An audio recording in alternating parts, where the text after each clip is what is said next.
It's day 5 and this is what our pizza dough looks like. So let's get ready to make pizza. We're making 5 pizzas today and we need some toppings. Let's start with the pepperoni. We're going to slice about half of this as thin as we can using a serrated bread knife. The long, thin blade helps us make smooth strokes and thin, straight slices. Reserve the rest and put it in the freezer. Next up is our spicy Italian sausage, which we're going to remove from the casing and cook over medium-high heat until there's no pink remaining. Then, we're going to set it aside and let it cool down as we work on our fennel. We want to cut our fennel really thin so that it cooks quickly, and really consistently so that it cooks evenly. To do that, we're using a mandolin set to about 1/16 of an inch, which is as thin as we could go and get pieces instead of shavings. Don't forget to save those fennel fronds, they're delicious and expensive. Next, get that pepperoni out of the freezer. After about a half hour, it will be cold enough to pass through the biggest holes on your box grater. We find it gives us a great combination of soft, chewy chunks and crispy, crunchy peaks after a few minutes in the oven. Don't be a hero, save your knuckles and that nub, and then eat it on your way to the trash.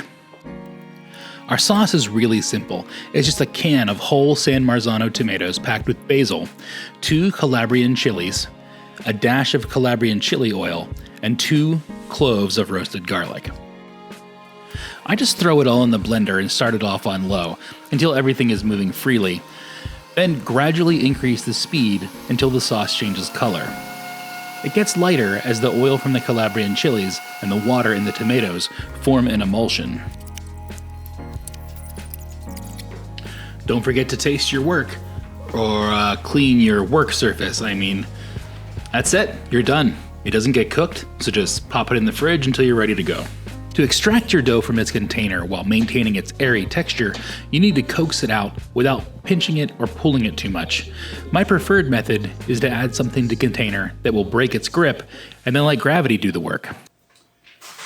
What did you put in? So I put in a little bit of semolina, which is a coarse, dense flour that doesn't absorb water very quickly, and so that's going to act like little ball bearings on the bottom of the crust when we try to slide it on and off of the peel, but it's also going to keep the dough from sticking to our hands as much. Yeah, but there's still like the stuff that's inside, like the dough that's in the middle, that's still going to stick if we fold it. Right, yeah. Now that we're starting this process, we're not going to fold it anymore. It's okay. All the time and the bacteria.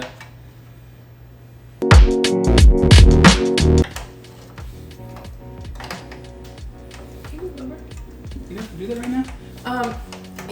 Yeah, I should have put it back already. But yes. You could give us a heads up. Sorry. Anyway, once the adhesion between the dough and the container starts to break, I just rotate the container in my hand while holding it at an angle until the dough is rolling around freely. Then, drop it in a bowl of semolina, where it will get coated on both sides, keeping it as round as possible. Once your dough is coated in semolina, pick it up by its side like a disc. You're going to pass it between your hands like you're turning a tiny steering wheel while wearing handcuffs, letting gravity do the work of stretching the dough evenly. When it starts to get too big to do that effectively, switch to draping it over the knuckles of one hand and passing it to the knuckles of the other, rotating about 1/8 of a turn each time. This dough was a little cold, so I decided to lay it down for a bit. So we're just going to let that kind of chill out for a second. This oven is hot. Yeah, it's very hot. Ow. So this dough, you can see it's still a little bit cold, so when I pull on it, it wants to like pull back. Yeah. But get the gluten to relax by doing this. It looks like an actual pizza now. And it's getting there. Are you gonna throw it above your head? No. Oh. No, this one is not. You can tell this one doesn't want to do that. Well, good thing it's a test pizza. Yep. So it's like super duper duper duper duper duper thin. Something I struggle with every single time is getting the pizza off of the peel and into the oven. I was feeling brave this time because the semolina was working so well, but my dough really wanted to stick to my peel, so I reverted to a trick I learned from J. Kenji Lopez Alt. Put your pizza on parchment. It works surprisingly well. Even though we're cooking above the safe temperature for this parchment, we only need it to work for about a minute, which it does fine. Let's get out our sauce and our cheese.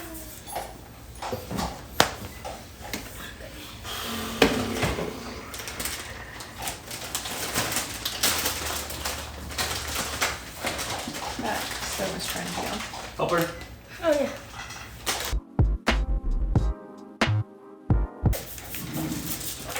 It's even trying to stick to the parchment paper. Well, that's a nice rounding. Apply sauce to the center of your pizza with a reasonably flat spoon. I'm using a soup spoon, which gives me a broad, round bottom to spread out the sauce. I start by swirling from the center and then making circles of circles around the edge to distribute the sauce evenly. I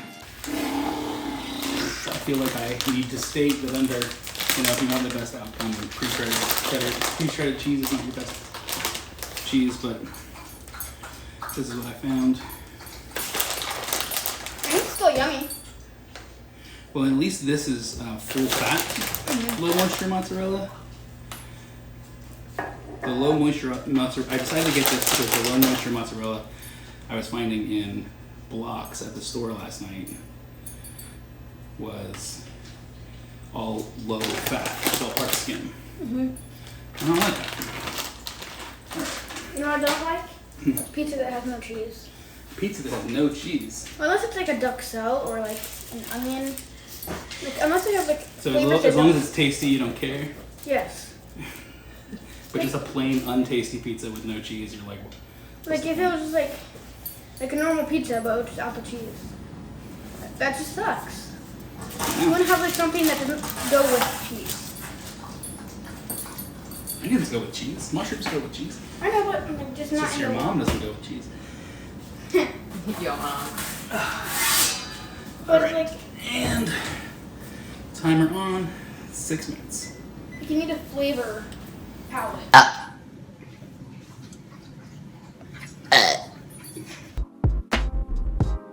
Look at that cheese bubble.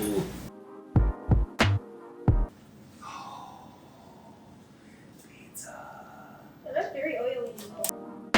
Did you know guinea pigs are not from New Guinea?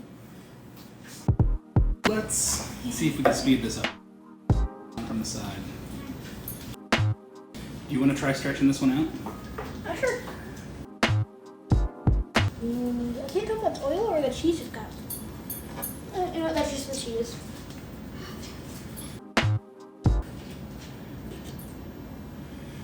Let gravity do your work. Someone knows a weird name. I feel like you would name it like a flower.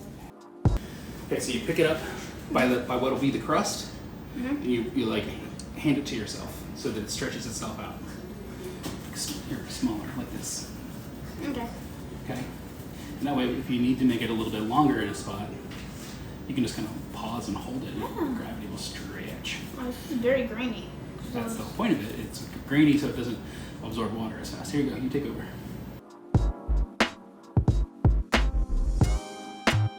Okay. Right then, stretch it out. And then, don't forget, you can do, Knuckle thing. The knuckle punch, thing. punch. you're not punching, you're draping. See, and like what I'm doing is, you got a corner right there, so I'm putting my finger to the other side of it, trying to stretch like gravity. It's all a hole. Stretch out. You saw a hole? Yeah. Yep. Alright, so what happens if you get a hole? You just fold it. Actually, the better thing to do is you take a little piece from your corner here, and smush it in there. That way you're not thinning out the areas around it. Let's... It looks like an eye. It does. It's football shaped right now. You need to stretch your work. I wonder if gravity ever gets tired. So here's what I do to get it on the parchment. Ready? I grab the far end and I flip it. And that way it kind of stretches it out a little bit. Yeah. Sauce it up. How much sauce? I usually put 2 to 3 spoonfuls on. Well, put on 2 and then smear it around and then see if you need more. And then I smear it around in little circles. So I make circles of circles. Alright, you want to spread it out. You want to cover it, but like kind of sparsely. Like that one has a little bit too much on it. You want to like, right? You don't have to cover all the sauce. You just want to make sure you get cheese everywhere because when it melts, it's all going to run together. You know what I like to have? Cheese on the edges, even though there's no sauce. I don't know why, but I just found it really. Because burnt cheese is delicious. Oh, that's true. I like kind of big mountains, but not like too big because they make those little crunchy peaks.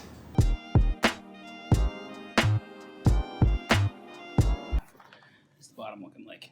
Oh, that's a good looking bottom. Oh yeah, that's good. We have a big fancy cutter. Alright, well I claim this piece, that's my test piece. You want to claim your test piece? Yeah. Oh, that goes in our mouths. What's left over goes on the tray. Hot. Well, that's good. How's the crust? That's good. Here, Ben, grab some. That cheese is very, very smooth. You got it? Well, we didn't make the cheese, so I most care about the crust. The crust is really good. This one has a big bubble. But the sauce is actually really good too. I can really taste that with this. Like that. It just goes together really well. What I love about the way our crust comes out is it's almost like it's like an English muffin on the inside, but it's got a nice spotting on the bottom. The bottom is strong but not crackery. Oh, you know what I need to do? I need to yoink the parchment. Yoink.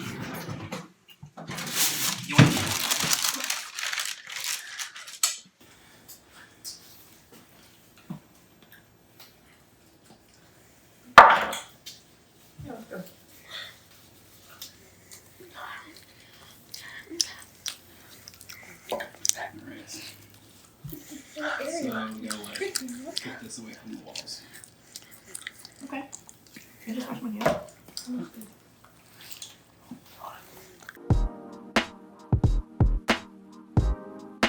Ooh, it's. Yeah, you want to try and do it without collapsing all the bubbles. Oh. That's why I usually sit there for a long time and kind of cooks. I mean, it doesn't really matter, but if you have that sort of like uniform fluffy density, Oh, we forgot for you to get it. No. I did. then it will stretch evenly. And by doing it like that, like you've now got denser clumps, so it's going to probably tear. It's real wet. Yeah, water in the dough is what makes the bubbles.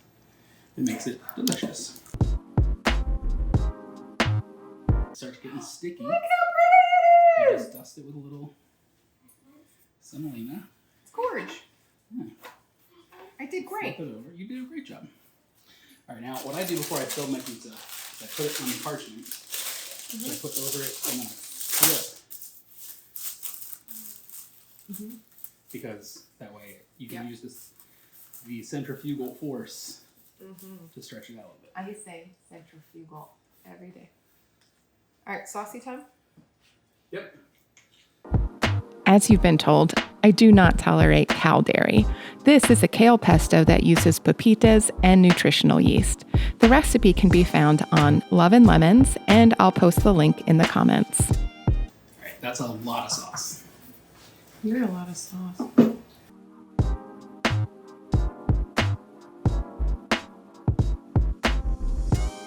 What's pesto? Pesto.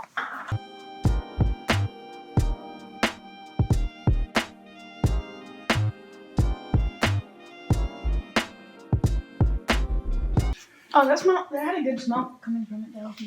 You have a good smell coming from it.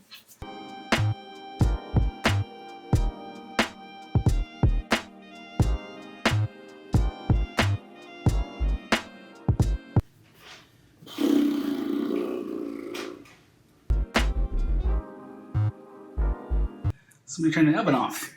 What? No wonder it's not cooking your pizza. Somebody turn the oven off.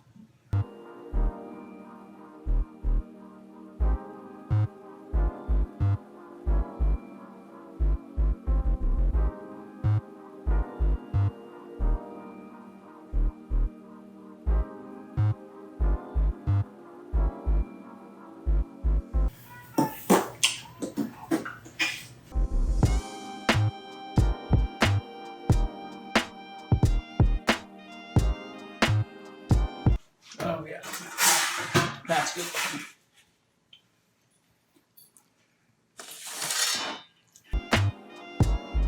Right.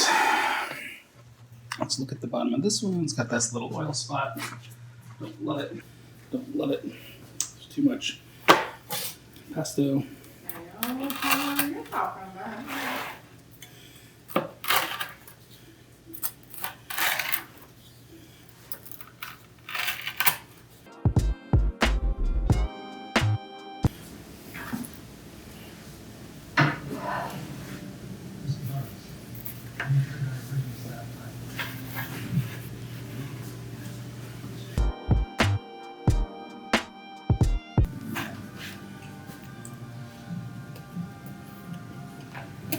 Pretty tasty.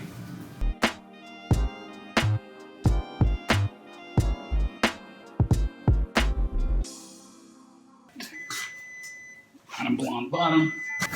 Not great.